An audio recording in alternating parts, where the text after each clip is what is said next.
आपका समय स्टार्ट होता है अब।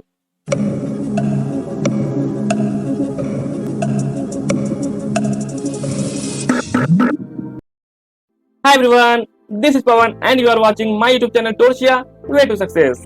ये साइंस सीरीज का तीसरा वीडियो है। मैंने ऑलरेडी 2 वीडियो डाल दिया है जो कि आवर्त सारणी या पीरियोडिक टेबल का है। अगर आप लोगों ने उस वीडियो को नहीं देखा है उस वीडियो को जरूर देखिएगा। इस सीरीज में हम लोग साइंस के जितने भी चैप्टर हैं उन सभी चैप्टर के क्वेश्चन को एमसीक्यू के माध्यम से सॉल्व करेंगे। एंड अगर आप ग्रुप डी की तैयारी कर रहे हैं तो ये सीरीज आपके लिए बहुत ही ज्यादा इंपॉर्टेंट है, क्योंकि इसमें हम लोग जितने भी क्वेश्चन लेंगे वे सभी क्वेश्चन रेलवे के किसी न किसी एग्जाम में पूछे गए। तो वीडियो को आप पूरा जरूर देखिएगा। अब हम लोग वीडियो को आगे बढ़ाते हैं और क्वेश्चन की तरफ चलते हैं। क्वेश्चन नंबर 1 है, किस तत्व के बाहरी सेल में 8 इलेक्ट्रॉनों के साथ 3 कक्षाएं होती हैं? और आपके ऑप्शंस हैं A silicon, B argon, C magnesium, D sodium. और आपका समय स्टार्ट होता है अब।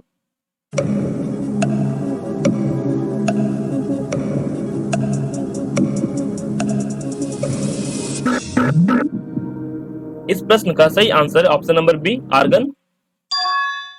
ये कैसे हुआ आइए हम लोग समझते हैं। सबसे पहले आपको ये मालूम होना चाहिए आर्गन का एटॉमिक नंबर या परमाणु संख्या कितना होता है। तो इसका परमाणु संख्या होता है 18। तो मैं इसे ब्रेक कर सकता हूँ किस प्रकार से, 2 8 8।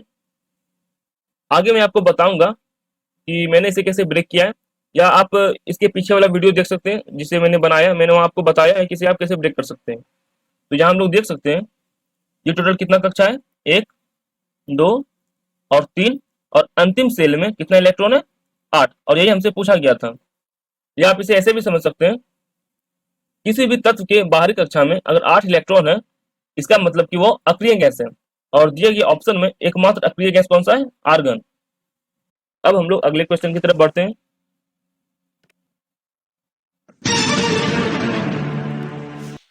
परमाणु का नाभिक मॉडल पहली बार किसके द्वारा खोजा गया था?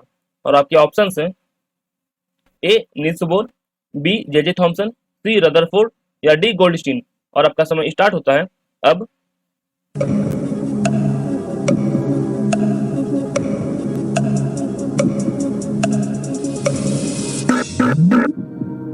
इस प्रश्न का सही आंसर है ऑप्शन नंबर सी रदरफोर्ड।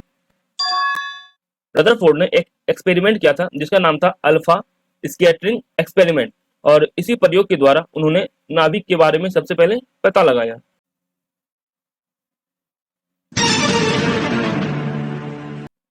किसके बाहरी कोश में 1 से 3 इलेक्ट्रॉन होते हैं?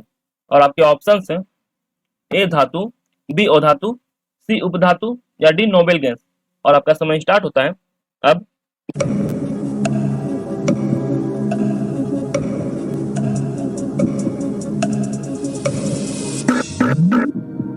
इस प्रश्न का सही आंसर है ऑप्शन नंबर ए धातु।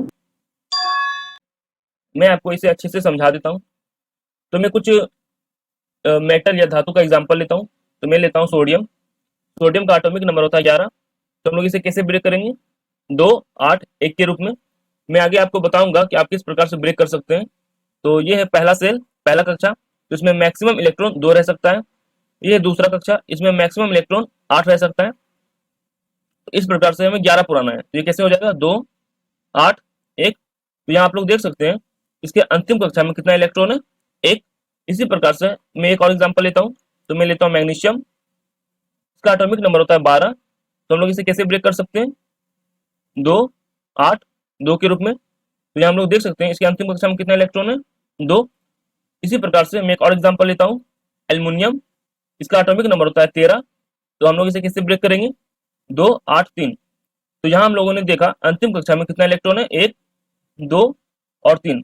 और आपको याद रखना है कि जिसके भी अंतिम कक्षा में 1 2 और 3 इलेक्ट्रॉन होगा वो सभी धातु होंगे या मेटल होंगे। अब हम लोग अगले क्वेश्चन की तरफ बढ़ते हैं।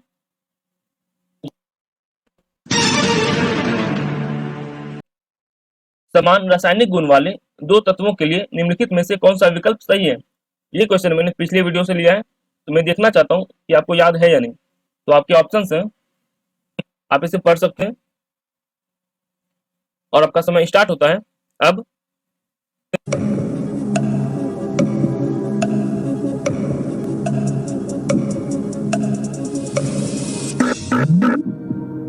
इस प्रश्न का सही आंसर है ऑप्शन नंबर डी।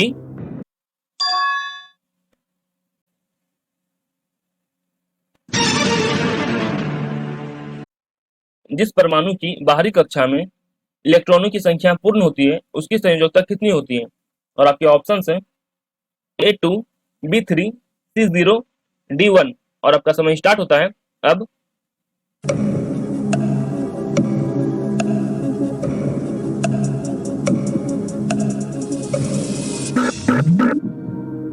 इस प्रश्न का सही आंसर है ऑप्शन नंबर सी, 0।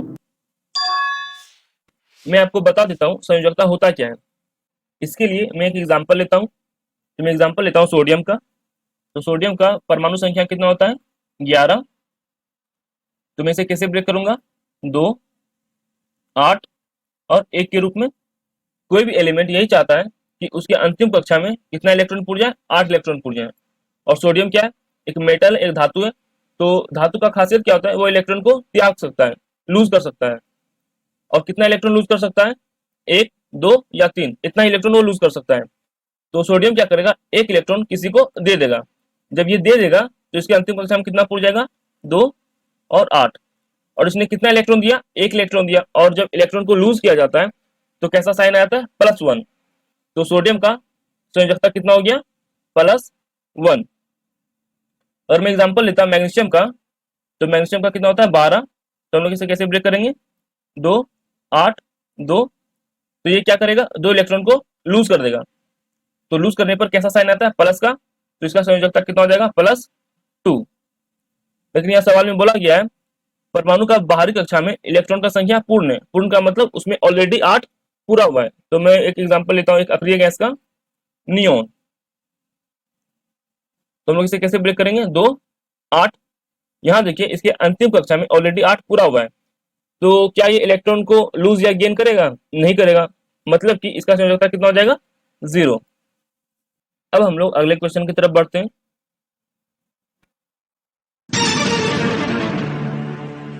यदि एक तत्व का परमाणु क्रमांक 8 है तो परमाणु क्रमांक का मतलब होता है परमाणु संख्या 8 है तो इसका इलेक्ट्रॉनिक विन्यास क्या होगा? और आपके ऑप्शन है A251, B26, C242, D233। और आपका समय स्टार्ट होता है अब।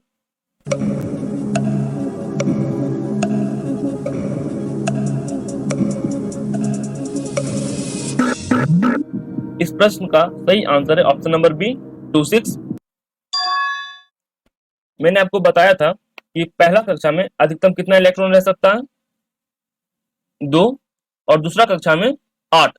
अगर मैं 8 देता हूं तो ये कितना पुर जाएगा? टोटल 10 पुर जाएगा। लेकिन हमें कितना पुराना है? 8 ही पुराना है। तो पहला कक्षा में कितना हो जाएगा? 2 और दूसरा कक्षा में 6।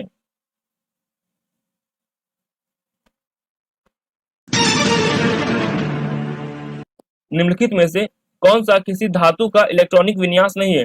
यहाँ पर ध्यान दीजिए, यहाँ पर बोला गया है किसी धातु का। तो आपके ऑप्शन है A26, B281, C22, D23। और आपका समय स्टार्ट होता है अब।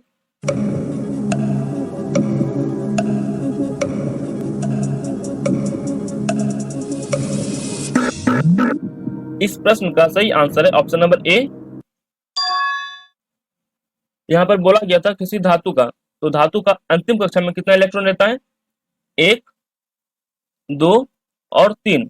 आप इस तरीके से इसे पहचान सकते थे। अब हम लोग अगले क्वेश्चन की तरफ बढ़ने वाले हैं।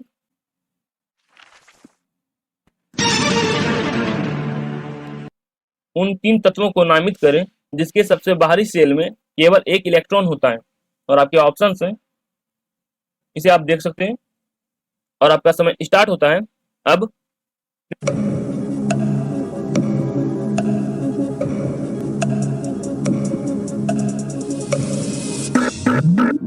इस प्रश्न का सही आंसर है ऑप्शन नंबर डी। आप इसे बहुत ही आसानी से चेक कर सकते थे। मैं ऑप्शन नंबर ए चेक करता हूँ। तो यहाँ क्या है? मैग्नीशियम। तो मैग्नीशियम का एटॉमिक नंबर होता है 12।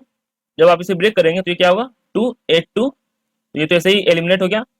तो इसी प्रकार से ऑप्शन नंबर सी भी क्या हो जाएगा? एलिमिनेट हो जाएगा। अब हम लोग चेक करते हैं हीलियम को। तो हीलियम का एटॉमिक नंबर होता है 2। तो इसके तो अंतिम कक्षा में एक है ही नहीं, तो ये भी एलिमिनेट हो गया। और बचा ऑप्शन कौन सा हमारा? डी। और ये हमारा सही है।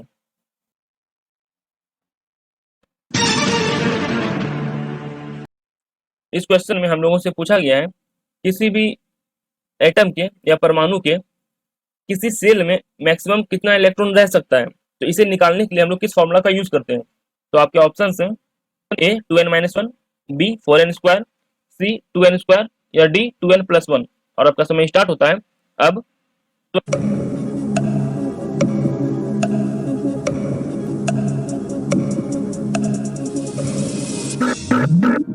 इस प्रश्न का सही आंसर है ऑप्शन नंबर सी 2n²।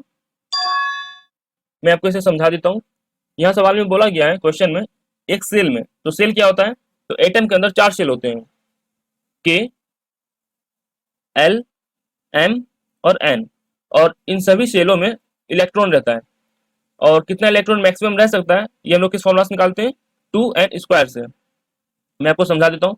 मान लीजिए हमें निकालना है के सेल में, तो के कम्मा नंबर का है, पहला नंबर का, तो यहाँ पे हम लोग एन का वैल्यू कितना रखेंगे, 1 रखेंगे। तो 1 का स्क्वायर कितना होगा 1, और 1 को हम लोग 2 से गुना करेंगे कितना हो जाएगा 2।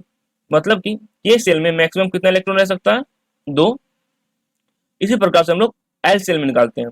तो एल कितने नंबर का है 2 नंबर का, मतलब कि एन का वैल्यू हम लोग 2 रखेंगे। तो 2 का स्क्वायर कितना हो जाएगा 4, और 4 दूना 8। मतलब कि एल सेल में मैक्सिमम कितना इलेक्ट्रॉन रख सकते हैं हम लोग 8। इसी प्रकार से हम लोग एम का भी निकाल सकते हैं और एन का भी निकाल सकते हैं। तो मैं यहाँ पे एन का निकाल देता हूँ। तो एन कितने नंबर पे, 3 नंबर पे। तो 3 का स्क्वायर कितना होगा 9, और 9 दूना 18। इसी प्रकार से हम लोग किसी भी परमाणु का इलेक्ट्रॉनिक विन्यास निकालते हैं। जैसे मान लीजिए मुझे निकालना है एल्यूमिनियम का, तो एल्यूमिनियम का एटॉमिक नंबर होता है 13। तो हम लोग इसे कैसे ब्रेक करेंगे, 2, 8, 3। इसका मतलब कि इसके के सेल में कितना इलेक्ट्रॉन है 2, एल सेल में 8 और एम सेल में 3। इससे रिलेटेड क्वेश्चन में आगे आपको देने वाला हूं, जिसे आप लोग सीखेंगे।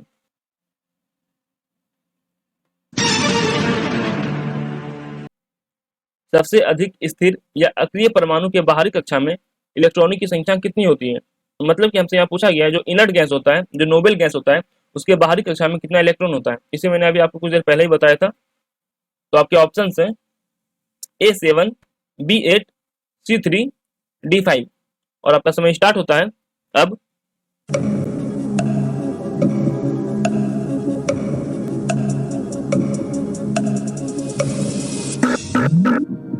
तो इस प्रश्न का सही आंसर है ऑप्शन नंबर बी 8। ये आप सभी लोग जानते हैं।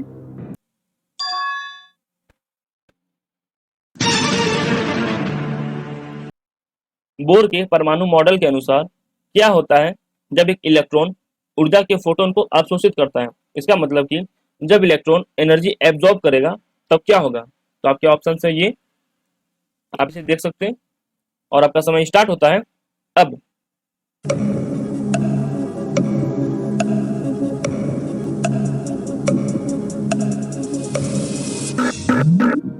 इस प्रश्न का सही आंसर है ऑप्शन नंबर बी। यहाँ आप ध्यान दीजिए, जब इलेक्ट्रॉन को एनर्जी मिल जाता है, जब इलेक्ट्रॉन एनर्जी एब्जॉर्ब करता है, तो वो क्या करता है, जिस सेल में वो है वो उस सेल से जंप करके दूसरे सेल में चला जाता है। इस क्वेश्चन में पूछा गया है रदरफोर्ड के अल्फा स्कैटरिंग एक्सपेरिमेंट में किसका खोज हुआ था। तो इसका जवाब मैंने आपको ऑलरेडी बता दिया है पहले ही, फिर भी आप ऑप्शन देख लीजिए। ए परमाणु नाभिक, बी इलेक्ट्रॉन, सी न्यूट्रॉन, डी प्रोटॉन। और आपका समय स्टार्ट होता है अब।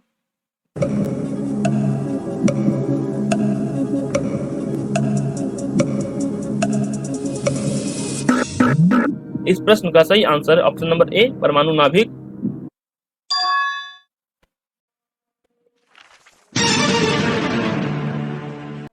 कैथोड किरण एक्सपेरिमेंट पहली बार किसके द्वारा किया गया था।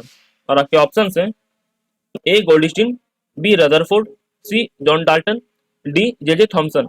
और आपका समय स्टार्ट होता है अब।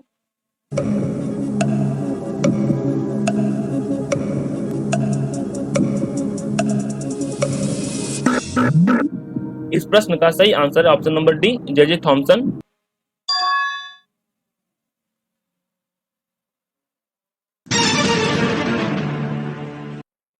निम्न में से किसके द्वारा इलेक्ट्रॉन का खोज किया गया। और आपके ऑप्शंस हैं A James Chadwick, B Niels Bohr, C Goldstein, D J J Thomson. और आपका समय स्टार्ट होता है अब।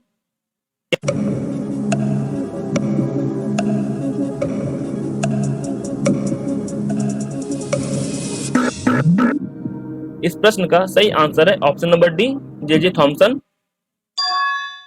और आपको एक बात याद होना चाहिए, इसके पहले वाला जो क्वेश्चन था कैथोड रे एक्सपेरिमेंट, तो उसी एक्सपेरिमेंट के द्वारा जे जे थॉमसन ने इलेक्ट्रॉन का खोज किया था। और आप एक ट्रिक याद रख लीजिए, इस ट्रिक का नाम है द गोपचन, द गोपचन। यहाँ पर ध्यान दीजिए, ई का मतलब है इलेक्ट्रॉन, तो इलेक्ट्रॉन का खोज किसने किया? थॉमसन। पी का मतलब है प्रोटॉन, तो प्रोटॉन का खोज किसने किया? गोल्डस्टीन। और एन का मतलब है न्यूट्रॉन, तो न्यूट्रॉन का खोज किसने किया था? चैडविक। आप इसे याद रख सकते हैं कुछ इस तरीके से। एक इलेक्ट्रॉन में ऋणात्मक आवेश डैश होता है, मतलब कि आपसे यहाँ पूछा गया इलेक्ट्रॉन पर कितना चार्ज होता है, तो आपके ऑप्शंस हैं, इसे आप देख सकते हैं। और आपका समय स्टार्ट होता है अब।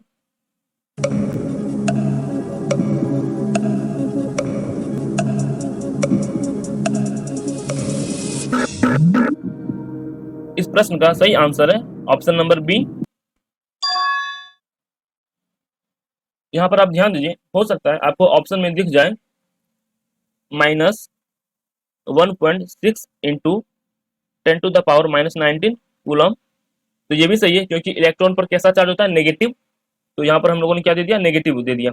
अगर आपसे ये पूछा जाता कि प्रोटॉन पे कितना चार्ज होता है, तो प्रोटॉन पे भी इतना ही चार्ज होता है, लेकिन वो सिर्फ पॉजिटिव में होता है। तो प्रोटॉन पे कितना होता है? +1.6 इंटू 10⁻⁻19 कूलम। आप इसे याद रख सकते हैं।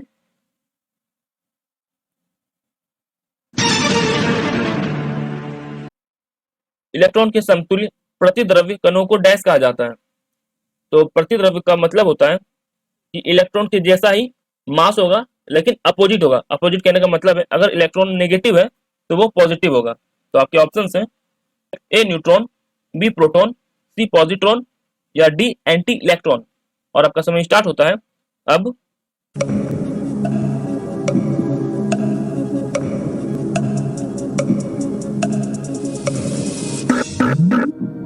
इस प्रश्न का सही आंसर है ऑप्शन नंबर सी, पॉजिट्रॉन।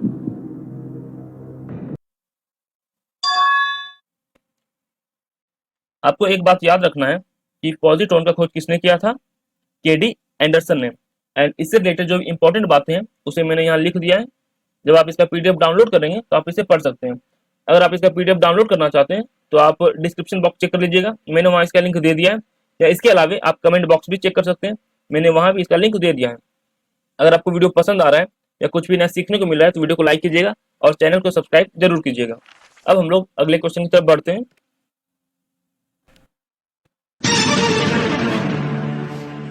हीलियम को छोड़कर सभी नोबेल गैसों में सबसे बाहरी कोष में कितने इलेक्ट्रॉन होते हैं? तो ये सेम क्वेश्चन है, तो आप इसका ऑप्शन देख लीजिए 6, 4, 2, 8। और आपका समय स्टार्ट होता है अब।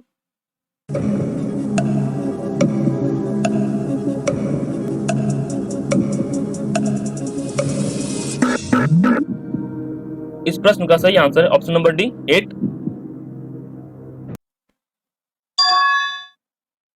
यदि बात करें हीलियम का, तो हीलियम भी एक अक्रिय गैस है, लेकिन इसके बाहरी कक्षा में कितना होता है इलेक्ट्रॉन?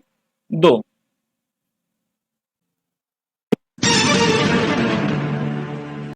एम कक्षा में शामिल हो सकने वाले इलेक्ट्रॉन की अधिकतम संख्या कितनी होती है? मतलब कि आपसे पूछा जा रहा है एम सेल में मैक्सिमम कितना इलेक्ट्रॉन रह सकता है। तो इसका जवाब मैंने ऑलरेडी आपको बता दिया है, आप इसके ऑप्शन देख लीजिए A8, B32, C18, D23। और आपका समय स्टार्ट होता है अब।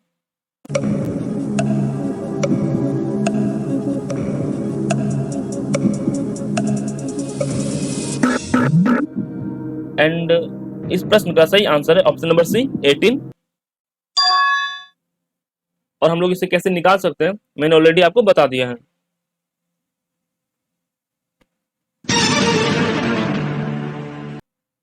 आधुनिक आवर्त सारणी के 15वें समूह को क्या विशेष नाम दिया गया है? और आपके ऑप्शन हैं A nitrogen, B निक्टोजन, C चेल्कोजेन, D halogen. और आपका समय स्टार्ट होता है अब।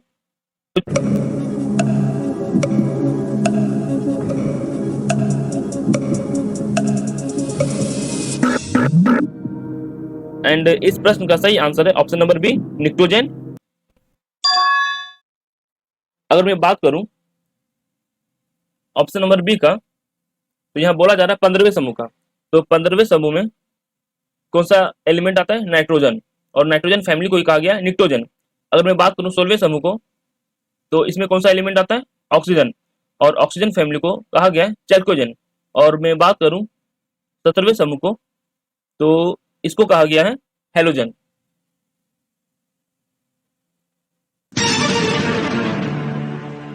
एक तत्व के नाभिक में 15 प्रोटॉन और 22 न्यूट्रॉन है। इसकी द्रव्यमान संख्या या इसका मास नंबर क्या होगा? और आपके ऑप्शन है ए 22, बी 47, सी 15, डी 37। और आपका समय स्टार्ट होता है अब।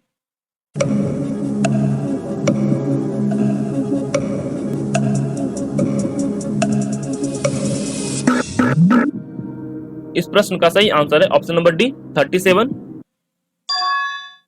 मास नंबर या द्रव्यमान संख्या हम लोग कैसे निकालते हैं? तो मास नंबर क्या होता है? Proton plus neutron. और प्रोटॉन प्लस न्यूट्रॉन कहाँ रहता है?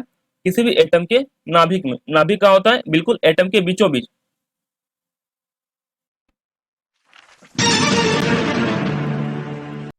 एक तत्व का इलेक्ट्रॉनिक विन्यास 2881 है, तो तत्व का नाम बताएं। और आपके ऑप्शन है A magnesium, B chlorine, C sodium, D potassium. और आपका समय स्टार्ट होता है अब।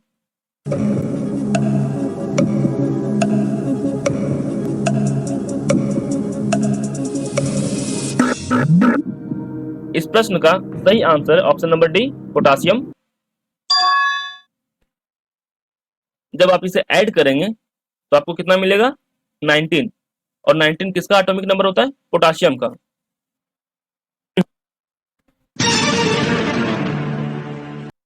एक तत्व का इलेक्ट्रॉनिक विन्यास दिया गया है 1s2, 2s2, 2p6, 3s2, 3p3। हमसे पूछा गया है इसी तत्व के ठीक नीचे जो तत्व होगा उसका परमाणु संख्या क्या होगा? तो आपके ऑप्शन है ए 27, बी 23, सी 33, डी 37। और आपका समय स्टार्ट होता है अब।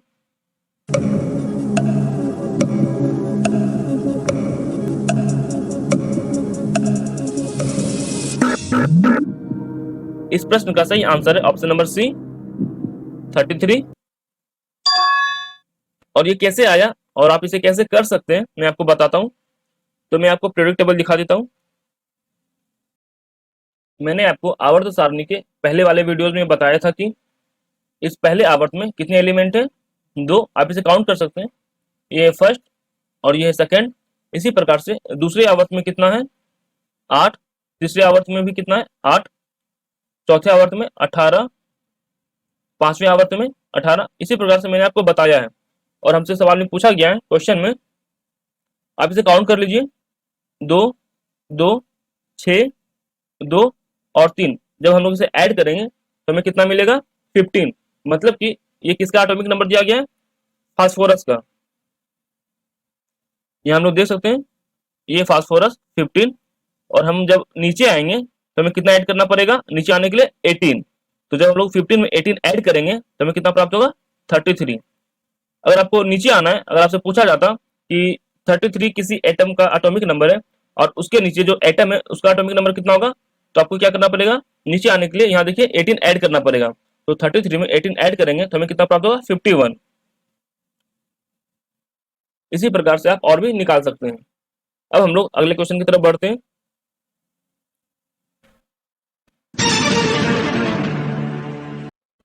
सबसे पहले इलेक्ट्रॉन के आवेश का निर्धारण किसने किया था? और आपके ऑप्शंस हैं A Rutherford, B Thompson, C Coulomb, D Milton. अगर आपका जवाब थॉमसन है तो ये गलत है। आपका समय स्टार्ट होता है अब।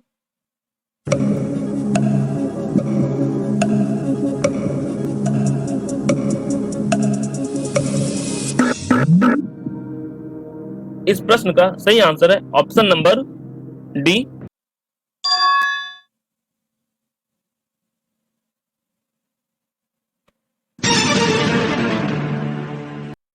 किसी तत्व का इलेक्ट्रॉनिक विन्यास 285 है, तो इसकी प्रोटॉनों की संख्या कितनी होगी? तो आपके ऑप्शंस हैं 30, 15, 13, 10 और आपका समय स्टार्ट होता है अब।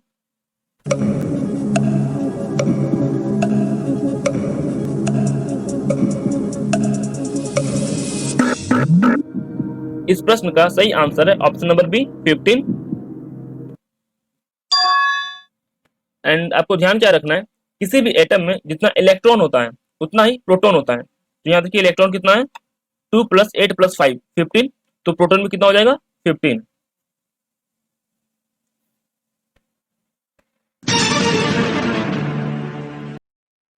ये इस पूरे वीडियो का सबसे बोल सकते हैं सबसे टफ क्वेश्चन है। इसे हम लोग कैसे सॉल्व करेंगे आइए समझते हैं। पहले मैं क्वेश्चन पढ़ देता हूँ। यदि किसी तत्व ए और बी का इलेक्ट्रॉनिक विन्यास हमें दे दिया गया है और हमसे पूछा गया है इन दोनों एलिमेंट को जब हम लोग रिएक्शन करवाएंगे तो कौन सा कंपाउंड बनेगा, कौन सा यौगिक बनेगा। आप ऑप्शन देख लीजिए। पहला ऑप्शन है B2A, सेकंड ऑप्शन है A2B2, थर्ड ऑप्शन है A3B और फोर्थ ऑप्शन है A2B और आपका समय स्टार्ट होता है अब।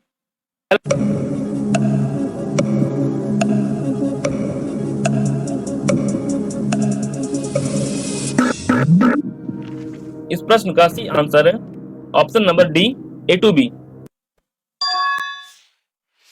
और ये कैसे आया आइए समझते हैं। ये है एलिमेंट ए और ये है एलिमेंट बी। आप क्या कीजिए एलिमेंट ए का अंतिम तत्व देखिए, सॉरी अंतिम कक्षा देखिए, इसमें कितना इलेक्ट्रॉन है, एक इलेक्ट्रॉन है। तो यहाँ आप लिख लीजिए एक इलेक्ट्रॉन। और बी के अंतिम कक्षा में कितना इलेक्ट्रॉन है, यहाँ आप देख लीजिए यहाँ 4 नहीं है, ठीक है। अंतिम कक्षा मतलब अंतिम कक्षा कौन सा है 3 और 3, तो यहाँ इलेक्ट्रॉन है 4 और यहाँ इलेक्ट्रॉन है 2, मतलब कि अंतिम कक्षा में कितना इलेक्ट्रॉन है 6। मैंने आपको बताया था यदि किसी एटम के या किसी एलिमेंट के अंतिम कक्षा में एक इलेक्ट्रॉन रहता है तो वो क्या करेगा, लूज कर देगा, वो त्याग कर देगा।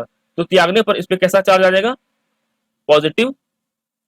और इसके पास कितना है 6, तो ये क्या करेगा किसी से 2 लेगा अपने घर में 8 पुराने के लिए। जब ये 2 लेगा तो इस पे कैसा चला जाएगा माइनस, इसने 2 लिया है इस पे कितना चला जाएगा -2। अब कंपाउंड कैसे बनता है आइए समझिए। ये दोनों क्या करते हैं आपस में चार्ज को एक्सचेंज करते हैं। तो ये -2 इसे दे देगा और ये +1 इसे दे देगा। तो ए के पास क्या गया 2 और बी के पास 1, तो हमारा आंसर क्या होगा A2B1। यहाँ पे कौन सा ऑप्शन है A2B, तो यही हमारा इसका आंसर था। आई होप आपको समझ में आया होगा। अगर आपको समझ में नहीं आया तो आप इसे फिर से देखिएगा, आपको समझ में आ जाएगा।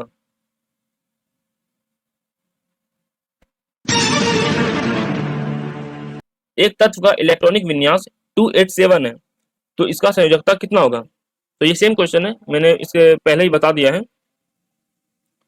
A +1, B -2, C -1, D -3 और आपका समय स्टार्ट होता है अब।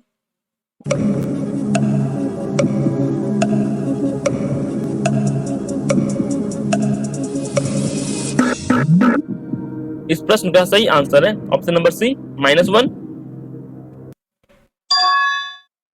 यहाँ पर ध्यान दीजिए इसके अंतिम कक्षा में कितना इलेक्ट्रॉन है 7 और ये क्या चाहेगा इसके पास 8 पूर्व जाए। तो ये क्या करेगा किसी से एक इलेक्ट्रॉन लेगा, तो लेने पर कैसा चला जाता है माइनस, और ये कितना इलेक्ट्रॉन लिया 1, तो इसका संयोजकता भी क्या हो गया -1।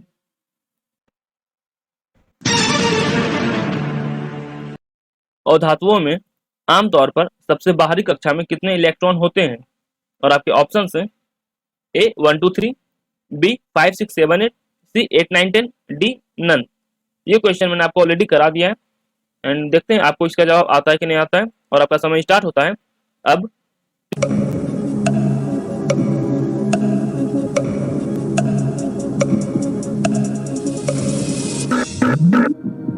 इस प्रश्न का सही आंसर है ऑप्शन नंबर बी 5 6 7 8।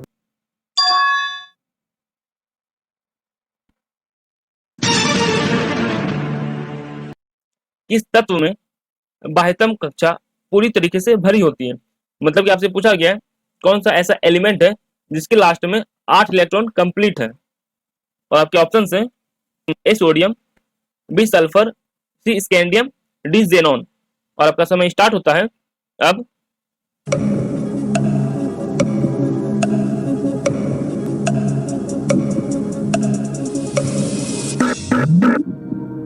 इस प्रश्न का सही आंसर है ऑप्शन नंबर डी, जेनॉन। ऐसा क्यों हुआ, यहाँ पर आप ध्यान दीजिए, सभी ऑप्शन में से जेनॉन क्या एक अक्रिय गैस है, और अक्रिय गैस का बाहरी कक्षा में 8 इलेक्ट्रॉन ऑलरेडी कंप्लीट ही रहता है।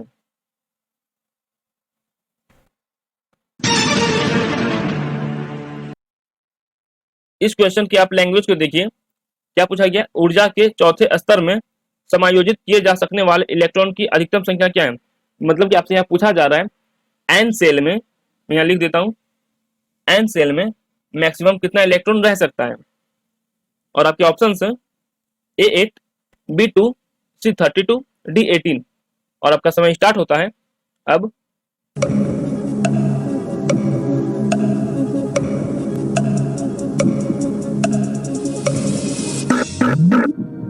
इस प्रश्न का सही आंसर है ऑप्शन नंबर सी, 32। और इसे हमने कैसे निकाला वो मैंने आपको ऑलरेडी बता दिया है। एंड ये है इस वीडियो का लास्ट क्वेश्चन। तो क्वेश्चन क्या है, 1903 में परमाणु का सिद्धांत किसने दिया था, जिसके कारण हम इलेक्ट्रॉन और प्रोटॉन के बारे में जानते हैं। और आपके ऑप्शंस हैं A Rutherford, B J Thomson, C Dalton and D Goldstein. और आपका समय स्टार्ट होता है अब।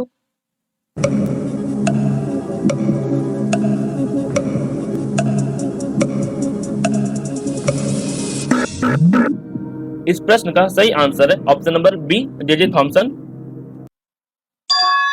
एंड मैं आपको बता दूं 1903 में जे थॉमसन ने एक मॉडल निकाला था, और उस मॉडल का नाम था प्लम पुडिंग मॉडल, या इसे वाटरमेलन मॉडल भी कहा जाता है। एंड उसी मॉडल से हमें इलेक्ट्रॉन और प्रोटॉन के बारे में जानकारी मिला था। और अंत में मैं कहना चाहूंगा, अगर आपको वीडियो अच्छा लगा है या कुछ भी नया सीखने को मिला है तो वीडियो को लाइक कीजिएगा और चैनल को सब्सक्राइब जरूर कीजिएगा, क्योंकि आपका एक सब्सक्राइब हमें बहुत ही ज़्यादा मोटिवेट करता है आगे और वीडियोस बनाने के लिए। एंड अगर आप इसका पीडीएफ डाउनलोड करना चाहते हैं तो मैंने पीडीएफ का लिंक डिस्क्रिप्शन में दे दिया है, आप वहाँ से इसे डाउनलोड कर सकते हैं, या इसके अलावा आप कमेंट बॉक्स भी चेक कर सकते हैं, मैंने वहाँ पीडीएफ का लिंक दे दिया है, आप वहाँ से भी इसे डाउनलोड कर सकते हैं।